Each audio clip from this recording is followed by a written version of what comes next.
Okay, so now we're going to talk about one study, and it's going to be concerned with implanting false memories about your childhood. Okay, so in this study, right, participants, let me be clear.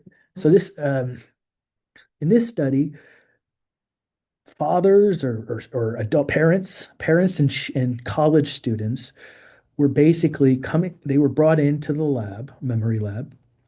And all they were doing was, let's reminisce and see which memories do we have in common? What events do we both remember versus not remember? Okay. And so what they did was this little kid right here was actually the college student, and this was the dad or the parent, right? And so what they did was the parent was in on it. Like they knew what was going on. And basically the researcher would go, "Hey, we're going to implant a false memory of you on a hot air balloon with your kid when he was young. First, let's make sure you didn't go on, did you ever go on a hot air balloon?" And the parents would be like, "No." You'd make sure that they didn't.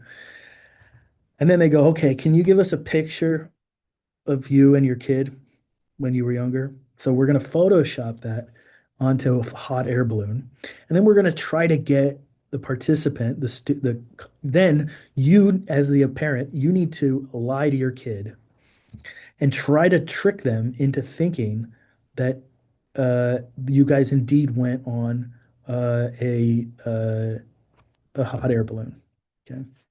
What they found was, well, the important thing here is looking at the false memory. So just the white bars, right? Who cares about the true? We don't care that about that for now. But the interesting thing is, right? Okay, well, about 35% of participants said that they endorsed being on a hot air balloon. But interestingly, when you increase, and that's partly because a photo, right, is really, really convincing. Oops, sorry. A photograph is extremely convincing, at least it was before Photoshop and AI, right? Uh, but this was like in 2002 when Photoshop was a thing, but not really like widely known or used. So it doesn't surprise me that they endorsed this hot air balloon ride at this rate. This is a pretty high rate, but it's not that surprising. It just shows the effect of that picture itself.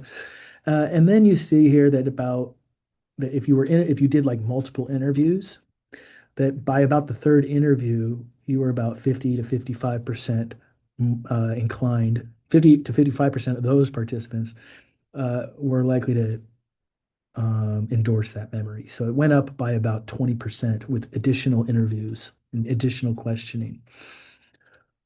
Okay, so in the next lecture, or the next video, we'll talk about levels of processing and yeah.